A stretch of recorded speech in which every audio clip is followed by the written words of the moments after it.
Hello दोस्तों, मैं जयकांत सैनी स्वागत करता हूं आपके अपने चैनल बात IQ में। हम डिस्कस कर रहे हैं राजस्थान पत्रिका न्यूज़पेपर जयपुर एडिशन 18 मई। तो इस लेक्चर के संबंध में यदि आपकी कोई क्वेरी हो या कोई डाउट्स हो तो आप मुझे कमेंट कर सकते हैं या मुझे टेलीग्राम पे भी ज्वाइन कर सकते हैं। तो शुरू करते हैं आज का डिस्कशन। ये बात की जा रही है तूफान यानी कि साइक्लोन जिसे हम बोलते हैं तौकते, इसका नाम है तौकते। तो तौकते तूफान की आहट से घबराहट, राज्य में एंट्री आज 2 दिन मचा सकती है तबाही। तो ये बात की जा रही है इस तूफान की जो कि काफ़ी ज़्यादा तबाही मचा सकता है। अरब सागर में आया हुआ है ये, तो गुजरात तट से टकराया है, राजस्थान में प्रवेश से पहले ही गड़गड़ाया, यानी कि राजस्थान को भी इम्पैक्ट हुआ है इससे। ये जो साइक्लोन है तो इसके संबंध में कुछ इम्पॉर्टेंट चीज़ें जान लेते हैं साइक्लोन के बारे में। सबसे इम्पॉर्टेंट चीज़ ये जो प्रश्न बनता है आपसे कि इसका नाम क्या था, तो इसका नाम है तौकते। साइक्लोन है तौकते, ये एक ट्रॉपिकल साइक्लोन है, ये भी आप याद रखिएगा, ये एक ट्रॉपिकल साइक्लोन है।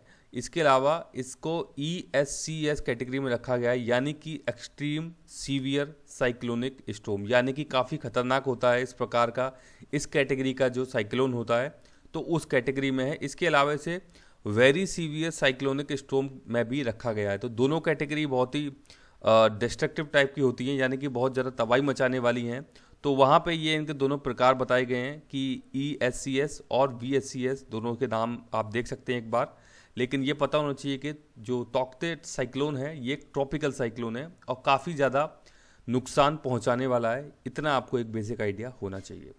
दूसरी इंपॉर्टेंट चीज़ ये है कि साइक्लोन तौकते जो है इसका नाम किसने रखा, तो ये रखा है म्यांमार, जिसे कि वर्मा के नाम से भी जाना जाता है पुराने समय में म्यांमार को। तो म्यांमार ने वहाँ पे एक छिपकली पाई जाती है, हाईली वोकल लिजार्ड, यानी कि बहुत ज़्यादा आवाज़ करती है छिपकली।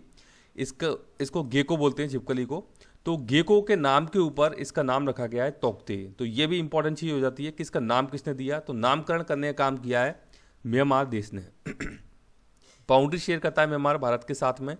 कमेंट बॉक्स में ज़रा बताइए कि भारत के कौन से राज्य म्यांमार देश के साथ अपनी सीमा साझा करते हैं। यहाँ पे एक पैनल है, पैनल ऑन ट्रॉपिकल साइक्लोन्स, जो कि इसका नेमिंग का काम करते हैं, यानी कि नाम जो है, जो नाम मतलब रखने की परंपरा है, तो ये 2004 में स्टार्ट हुई थी। आपको पता होगा सुनामी आई थी 2004 में, तो तब ये जो नाम रखने की परंपरा स्टार्ट हुई थी इस प्रकार के साइक्लोन्स को। तो नेमिंग साइक्लोन्स जो है वो 2004 में स्टार्ट हुए, यानी कि साइक्लोन्स को नाम रखने की जो परंपरा है वो 2004 में स्टार्ट हुई थी। तो जरा आप मुझे बताइए कि सुनामी किस वर्ष आई थी, आप मुझे कमेंट बॉक्स में बताइए सुनामी कब आई थी। और तो ये जो पैनल है ये नाम रखने का काम करता है, और इस बार ये म्यांमार देश भी इस पैनल में शामिल है। तो म्यांमार ने ये नाम दिया इस बार ट्रॉपिकल साइक्लोन जो तौकते है, इसको म्यांमार ने नाम दिया है तौकते। तो ये इंपॉर्टेंट चीज़ है, ये भी आप याद रखिएगा।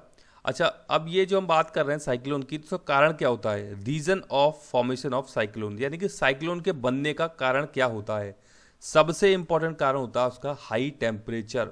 मतलब कि अभी ये जो साइक्लोन बना है ये आप देख सकते हैं, ये भारत का एक मैप है, मैं आपको सदर्न वाला मैप दिखा रहा हूँ भारत का, तो ये आपको समझ में आएगा। तो यहाँ पे है अरब सागर और ये है बंगाल की खाड़ी। तो पुराने समय से ऐसे बताया जाता है कि बंगाल की खाड़ी वाली साइड में सबसे ज़्यादा साइक्लोन आते हैं, क्योंकि यहाँ पे टेम्परेचर थोड़ा सा हाई रहता है इसके कंपैरिजन में। लेकिन अभी पिछले कुछ समय से, यानी कि 4-5 साल से ये ऑब्जर्व किया गया है कि अरब सागर के अंदर भी काफ़ी सारे साइक्लोन आने लग गए हैं। तो इसका मुख्य रीज़न है कि यहाँ पे टेम्परेचर का ज़्यादा हो जाना, यानी कि हाई टेम्परेचर। हाई टेम्परेचर का मतलब लो एयर प्रेशर। तो जैसे ही यहाँ पे हाई टेम्परेचर होगा, आपको पता होगा जो ज्योग्राफी में आप पढ़ते होंगे कि हाई टेम्परेचर जहाँ पे रहेगा वहाँ पे लो प्रेशर क्रिएट होता है, जिसके कारण कि इस साइक्लोन का निर्माण होता है। तो मुख्य कारण है इसका हाई टेम्परेचर होना। तो ये जो अभी तौकते साइक्लोन है अरब सागर में आया हुआ है, तो आप समझ सकते हैं कि अरब सागर में आया है तो कौन कौन से वो राज्य हैं जिनको सबसे ज़्यादा नुकसान ये पहुंचाएगा। तो मुझे कमेंट बॉक्स में ज़रा बताइए कि ये जो अरब सागर वाला हिस्सा है यहाँ पे कौन कौन से मुख्य राज्य हैं जो कि यहाँ पे इस वाली साइड पे आते हैं, तो मुझे ज़रा कमेंट बॉक्स में बताइए। तो ये बात बताई गई है कि यहाँ पे अरब सागर के अंदर टेम्परेचर बढ़ रहा है, इसके कारण ये साइक्लोन काफ़ी ज़्यादा आने लग गए हैं अभी अरब सागर में। पिछले कुछ समय में निसर्ग अम्फान भी तूफान आए हुए हैं, तो इसके ये आप मुझे बताइए कि किस किस वर्ष में आए, कमेंट बॉक्स में बताइए निसर्ग और अम्फान किस किस वर्ष में आए और ये कहाँ पे आई, मतलब अरब सागर में आई या बंगाल की खाड़ी में आई, तो ये इंपॉर्टेंट हो जाता है। इसके बारे में जानना तो आपको ज़रूर पता होना चाहिए। ये आप देख सकते हैं कि साइक्लोन्स मतलब इस प्रकार के जो तूफान आते हैं, तो ये आप देख सकते हैं, ये है भारत का नक्शा यहाँ पे। तो हिंद महासागर वाला ये जो एरिया है, तो ये अच्छा एक और चीज़ आपको पता होना चाहिए कि इक्वेटर के आसपास वाला जो एरिया है सबसे ज़्यादा वहीं पे आते हैं, क्योंकि टेम्परेचर भी ज़्यादा रहता है सी के अंदर, क्योंकि सबसे ज़्यादा सूर्य की रोशनी यहाँ पे रहती है वर्ष भर। तो इसीलिए हाई टेम्परेचर का मतलब लो प्रेशर क्रिएट होना, और इन एरियाज में सबसे ज़्यादा साइक्लोन आते हैं। तो यहाँ पे साइक्लोन बोला जाता है हिंद महासागर का ये पूरा का पूरा एरिया है। ये आप देख सकते हैं टाइफून कहाँ पे बोला जाता है, तो जापान वाला जो एरिया है ये देख सकते हैं आप, तो यहाँ पे इनको टाइफून बोला जाता है। इसके अलावा हुरिकेन कहाँ बोला जाता है ये भी आप देख लीजिए, कई बार प्रश्न पूछा गया है ये। तो ये देखिए north America, south America, Atlantic ocean है ये नॉर्दर्न, और ये प्रशांत महासागर। तो इस वाले जो दोनों के दोनों ये जो एरियाज हैं यहाँ पे तूफान को बोला जाता है हरिकेन। तो ये इंपॉर्टेंट टर्म है, आपको पता होना चाहिए टाइफून कहाँ बोला जाता है, साइक्लोन कहाँ बोला जाता है, हरिकेन कहाँ पे बोला जाता है। तो इस मैप के थ्रू आई होप कि आपको ये अच्छे से समझ में आएगा, और आप इसे एक दो बार देखेंगे तो आपको ये दिमाग में सेट हो जाएगा आपके बिल्कुल। ये आप देखिए किस प्रकार से स्पाइरल रेन ब्लेंड से बनती है, मतलब इस प्रकार से इसको साइक्लोनिक, ये जो साइक्लोन है ये क्लॉकवाइज है। आप ये देखिए इस प्रकार से घूमता है, ये क्लॉकवाइज साइक्लोन है। तो क्लॉकवाइज साइक्लोन के अंदर ये इंपॉर्टेंट टर्म है एक आई। तो आई क्या होती है, ये लो प्रेशर वाला एरिया होता है, ये आपको बहुत ही इंपॉर्टेंट है, पता होना चाहिए क्या होता है ये। आई जो होती है, जो क्लॉकवाइज साइक्लोन जो होता है, क्लॉकवाइज साइक्लोन का मतलब इस प्रकार से घड़ी की सुई की दिशा की क्रम में जब ये विंड जो है घूमती हैं, ये समुद्र वाला एरिया है, इससे ऊपर जा करके बनते हैं इस प्रकार के साइक्लोन। तो यहाँ पे जब घड़ी की सुई की दिशा में ये घूमता है इस प्रकार से, इसकी जो विंड्स हैं, तो यहाँ पे जो बीच वाला ये पार्ट है यहाँ पे लो प्रेशर क्रिएट हो जाता है, और इसी को बोला जाता है यहाँ पे आई। अच्छा, आप जो एंटी क्लॉकवाइज साइक्लोन जो होता है इस प्रकार से घूमता है, तो यहाँ पे जो ये जो पार्ट होता है, जो आई वाला हिस्सा होता है, यहाँ पे होता है हाई प्रेशर। ये आपको पता होना चाहिए, दोनों में फ़र्क है ये। तो हाई प्रेशर आई में कहाँ पे होगा, जो एंटी क्लॉकवाइज होगा, और लो प्रेशर होगा जो क्लॉकवाइज साइक्लोन बनते हैं। तो इस प्रकार से ये आप देख सकते हैं आउटफ्लो होता है, जब ये घूमता हुआ इस प्रकार से आगे बढ़ता है, बहुत ज़्यादा स्ट्रॉन्ग होता है, ये काफ़ी ज़्यादा तबाही मचाता है इस प्रकार का। इसीलिए आपने देखा होगा दो कैटेगरी में इसको रखा भी गया है। तो ये जब आगे बढ़ता हुआ जाता है तो काफ़ी नुकसान पहुंचाता है, बारिश करती है, बारिश होती है, इसके कारण काफ़ी ज़्यादा विंड्स बहुत तेज़ आती हैं यहाँ पे। तो ये इस प्रकार से पूरी की पूरी सीरीज चलती है, जो कि एक डिस्ट्रक्टिव फॉर्म बनाती हुई जाती है। लेकिन जब ये ज़्यादा आगे तक जाता है, मतलब कि जो तटीय इलाके होते हैं वहाँ पे सबसे ज़्यादा तबाही होती है, उसके बाद भी इसका इम्पैक्ट होता है। जैसे कि राजस्थान में अभी आप देख रहे होंगे बारिश हो रही है, ये इसी का एक इम्पैक्ट है। लेकिन यहाँ पे इतनी ज़्यादा स्ट्रॉन्ग इसकी विंड्स नहीं होती हैं जो कि बहुत ज़्यादा तबाही कर सकें। तो ये इसका एक पैटर्न होता है, तो इसके बारे में कुछ एक चीज़ें आपको पता होना ज़रूरी है। ये बात की जा रही है स्मार्ट सिटी मिशन। तो यहाँ पे अभी रैंकिंग निकाली गई है स्मार्ट सिटी मिशन के तहत। तो रैंकिंग निकालने का काम कौन करता है, ministry of housing and urban affairs, government of India. तो ये मंत्रालय है जो कि इस प्रकार की रैंकिंग निकालने का काम करता है। तो यहाँ पे 2021 की स्मार्ट सिटी मिशन रैंकिंग जारी की गई है। इसके अंदर इंपॉर्टेंट बात क्या आती है, तो राजस्थान ने यहाँ पे दूसरा स्थान हासिल किया है। सबसे इंपॉर्टेंट बात है, राजस्थान दूसरे स्थान पर है, और पहले स्थान पर है झारखंड। झारखंड आप समझ सकते हैं बैकवर्ड क्लासेस वाले राज्यों में आता है झारखंड, लेकिन इसमें इसने टॉप किया है यहाँ पे इस बार। तो इंपॉर्टेंट हो जाता है आपसे प्रश्न पूछना, तो उसके बारे में पता होना चाहिए कि फर्स्ट कौन आया है, तो ये है झारखंड राज्य, और थर्ड प्लेस पे रहा है यहाँ पे आंध्र प्रदेश। तो ये तीनों ही इंपॉर्टेंट है, आपको इनकी सीरीज पता होना चाहिए। झारखंड की कैपिटल का नाम मुझे आप कमेंट बॉक्स में एक बार कमेंट करके ज़रूर बताइए। तो इस प्रकार से रैंकिंग दी गई है। इसके अलावा कुछ शहरों की रैंकिंग भी यहाँ पे जारी की गई है। 100 शहरों की सूची में जयपुर 36वें स्थान पर रहा, उदयपुर 8वें पर, कोटा 11वें पे, और अजमेर 29वें स्थान पर रहा। तो ये भी इंपॉर्टेंट हो जाती हैं कुछ चीज़ें, तो इसके बारे में आपको आइडिया होना चाहिए। ये यहाँ पे बात की जा रही है, आज को पता होगा आपको कि आजकल यानी पिछले कुछ 4-5 दिनों से इजराइल देश के अंदर पैलेस्टाइन और इजराइल के बीच काफ़ी ज़्यादा विवाद चल रहा है। मतलब कि रॉकेट्स दागे जा रहे हैं एक दूसरे की तरफ से। जो पैलेस्टाइन वाला एरिया है, मैंने आपको बताया था कि दो ही वहाँ पे मैंने आपको एक मैप के थ्रू समझाया था कि ये जो इस प्रकार से कुछ एरिया है इजराइल का, तो यहाँ पे है वेस्ट बैंक और ये है कुछ गाज़ा पट्टी। ये दो एरियाज़ हैं जो कि पैलेस्टीनियंस के एरिया हैं, और यहाँ पे पूरा का पूरा अभी इजराइल बस चुका है। तो दो ग्रुप यहाँ पे लीड करते हैं। ये जो वेस्ट बैंक वाला एरिया है यहाँ पे आपका फतेह जो लोग हैं ये कंट्रोल करते हैं यहाँ पे, और ये जो गाजा पट्टी है यहाँ पे है हमास। तो हमास ये जो लोग हैं ये थोड़े से कट्टरपंथी हैं और उग्रवाद में विश्वास रखते हैं। तो इनके द्वारा भी ऐसी हरकत की गई कि इजराइल के ऊपर कुछ मिसाइल दागे गए, रॉकेट दागे गए, जिसका कि आपने सुना होगा एक आयरन डोम, जो कि इजराइल का एक मिसाइल डिफेंस मिसाइल सिस्टम है, जो कि मिसाइल को आने से पहले ही मतलब रोक देता है, इनको हवा में ही इसको बर्बाद कर देता है, ख़त्म कर देता है। तो इस प्रकार का एक इजराइल का सिस्टम है जो कि काफ़ी ज़्यादा चर्चा में रहा इस बार, आयरन डोम जिसका नाम है। तो उसने काफ़ी ज़्यादा इनके रॉकेट्स को विफल किया, लेकिन ये लड़ाई फिर भी जारी है इन दोनों के बीच में। तो हमास जो ग्रुप है ये काफ़ी ज़्यादा यहाँ पे इनसे टक्कर ले रहे हैं इजरायलियों से। तो पैलेस्टीनियन और इजराइल के बीच में ये कुछ वाद जैसा छिड़ा हुआ है, जो कि अब पूरी दुनिया के सामने कुछ लोग जो मुस्लिम कंट्रीज हैं इसके समर्थन में, पैलेस्टीनियन के कुछ लोग इजराइल के सपोर्टिव हैं, जैसे कि यूएसए तो सपोर्ट करता है, मतलब खुलेआम सपोर्ट करता है इजराइल को। तो ये कुछ चीज़ें हैं। तो यहाँ पर इसके संबंध में एक लेख आया हुआ है। तो यहाँ पे इन्होंने एक बड़ी ही खूबसूरत बात बताई है, कुछ इंपॉर्टेंट चीज़ें बताई हैं कि हर 5 में से एक इजरायली नागरिक अरब का वासिंदा है, यानी कि जो अरब वाला एरिया है वहाँ से एक बंदा है। जितने भी ये जो इजराइल का लोग हैं यहाँ पे, ये जो इजराइल देश की बात की जा रही है, तो यहाँ पे 5 में से एक बंदा कौन है, जो कि अरब का बंदा है, यानी कि अरब का जन्मा है, यहाँ पे अरब का एरिया है, वहाँ पे पैदा हुआ है, वो इसका एक बाशिंदा है। ये 1948 में इजराइल बनने के बाद यहाँ आकर बसे फ़लस्तीनियों के वंशज हैं। यानी कि 1948 में जब ये बना था कौन, इजराइल देश, उससे पहले इसका एग्जिस्टेंस नहीं था। तो उसके बाद से ये जो अरब के लोग हैं वो यहाँ पे आके बसने लगे इजराइल के अंदर, और इनको फ़लस्तीनियों का ही वंशज बताया गया इस आर्टिकल के अंदर। 2018 में एक विधेयक लाया गया जिसमें कि इजराइल की यहूदी आबादी को सर्वोपरि बताया गया। तो इसमें होता क्या है कि जो विधेयक लाया गया, इजराइल की जो पॉपुलेशन है उसको यहाँ पे सुप्रीम बता दिया इस विधेयक के थ्रू इजराइल के अंदर। तो अब ये विवाद यहाँ पे हो जाता है कि जो वंशज आए हुए थे, मतलब कि जो अरब के जो लोग हैं यहाँ पे आके बस गए ये जो इजराइल के अंदर, तो उनके ऊपर विवाद ये निकल के आया कि ये लोग ही क्यों सुपर हैं यहाँ पे, यानी कि इजराइलियन लोग हैं जो कि 1948 के बाद ही एग्जिस्टेंस में आए, और उनको आपने सुपीरियर बता दिया इस प्रकार का विधेयक ला करके।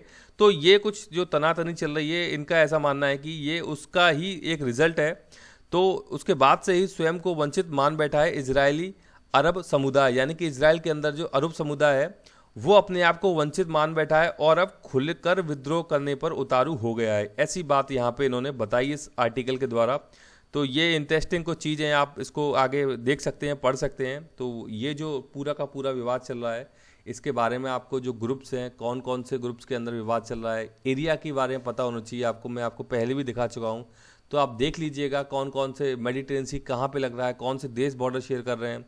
डेड सी के बारे में आपसे पूछा जा सकता है। तो ये कुछ इंपॉर्टेंट पहली है। गोलन हाइट्स जो है उसके बारे में भी आपसे पहले भी प्रश्न पूछा गया, यूपीएससी में पूछा गया है। तो ये इंपॉर्टेंट चीज़ें जब इंटरनेशनल लेवल पे इस प्रकार की घटनाक्रम होते हैं तो आपको इनके बारे में अवेयरनेस होनी चाहिए, और आपकी जिम्मेवारी भी होती है कि आप उनको अंदर जाके डिटेल में जाके उनको पढ़ें। तो आप, मुझे आशा है कि ये आर्टिकल एक बार आप ज़रूर देखिएगा, अपने एंड से पढ़िएगा, और अगर आपको कुछ लगता है तो कमेंट बॉक्स में ज़रूर मुझे कमेंट कीजिएगा, क्योंकि इंपॉर्टेंट हो जाती हैं ऐसी चीज़ें, इनके बारे में आपको पता होना चाहिए।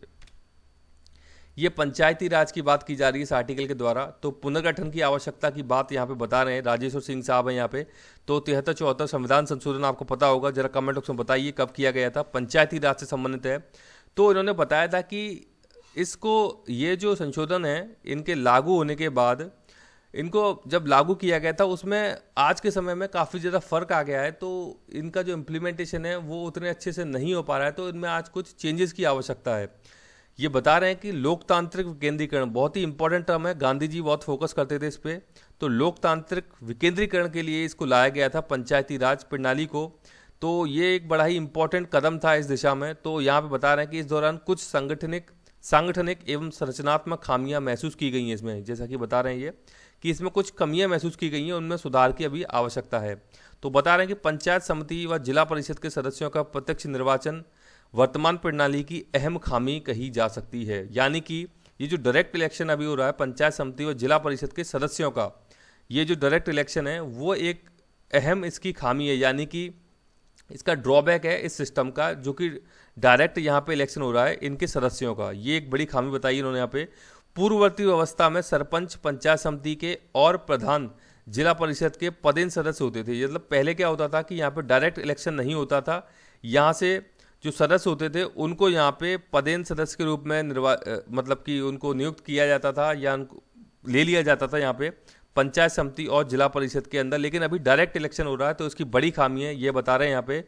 कुछ सदस्यों को इनके द्वारा सहयोजित किया जाता था। वर्तमान व्यवस्था में प्रत्यक्ष रूप से निर्वाचित सदस्यों को ना तो कोई विशिष्ट दायित्व सौंपा हुआ है और ना ही कोई क्षेत्र विकास निधि आवंटित की गई है। यानी कि वर्तमान व्यवस्था ये कह रही है कि प्रत्यक्ष रूप से निर्वाचित सदस्यों को ना तो कोई विशिष्ट दायित्व सौंपा गया है और ना ही कोई क्षेत्र में विकास निधि आवंटित की है, यानी कि डेवलपमेंट के लिए भी फंड भी अलॉट नहीं किया गया है। ये भी एक बड़ी खामी है इसकी। तो बता रहे हैं तो संबंधित निकाय की बैठकों में भाग लेने के अलावा इनके पास कोई विशेष कार्य नहीं रह जाता, यानी कि फॉर्मेलिटी के लिए ही बस बैठकें रह जाती हैं।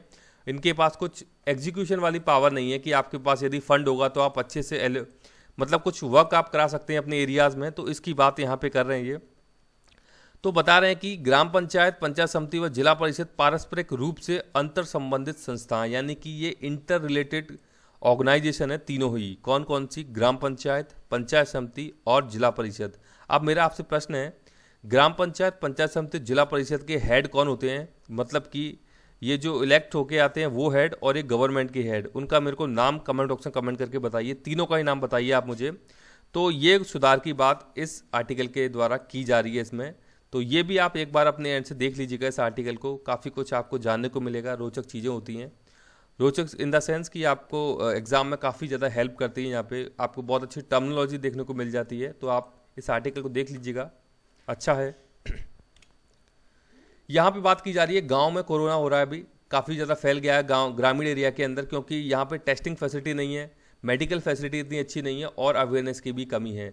और आपको पता है कि जो शादियों, जो इवेंट वाले प्रोग्राम्स हैं गांव के अंदर बहुत धड़ल्ले से चलते हैं, मतलब यहाँ पे लोग इतना रूल्स फॉलो नहीं करते हैं। तो उसी का रीज़न है कि ग्रामीण क्षेत्र में अभी बहुत बुरी स्थिति हो रही है कोरोना को लेकर के। इस बार मोर्टेलिटी रेट भी काफ़ी आई है। तो बता रहे हैं कि किसान मजदूरों के संक्रमित होने के कारण अर्थव्यवस्था कमज़ोर होने के कगार पर है, क्योंकि यही बैकबोन है। मतलब कि काफ़ी आपको पता है अन्न उगाने का काम यही लोग करते हैं, किसान लोग जो हमारे। तो इसीलिए बता रहे हैं ग्रामीण क्षेत्रों में बढ़ाना होगा निवेश।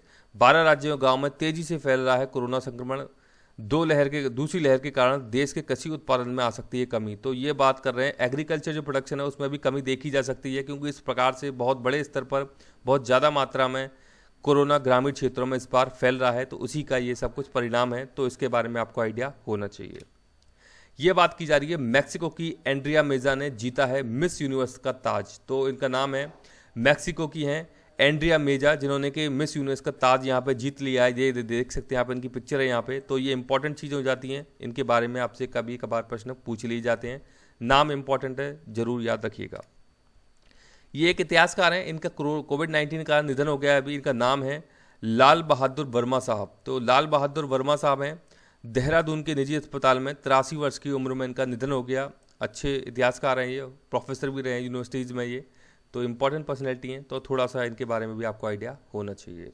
तो मुझे आशा है कि लेक्चर आपको अच्छा लगा होगा। यदि अच्छा लगा है तो ज़्यादा से लाइक करें, शेयर करें, सब्सक्राइब करें, ताकि और भी लोग वीडियो का फ़ायदा उठा सकें। आप मुझे अपने सुझाव कमेंट्स में भेज सकते हैं या मुझे ईमेल भी कर सकते हैं। इसी के साथ धन्यवाद, मिलते हैं अगली वीडियो में।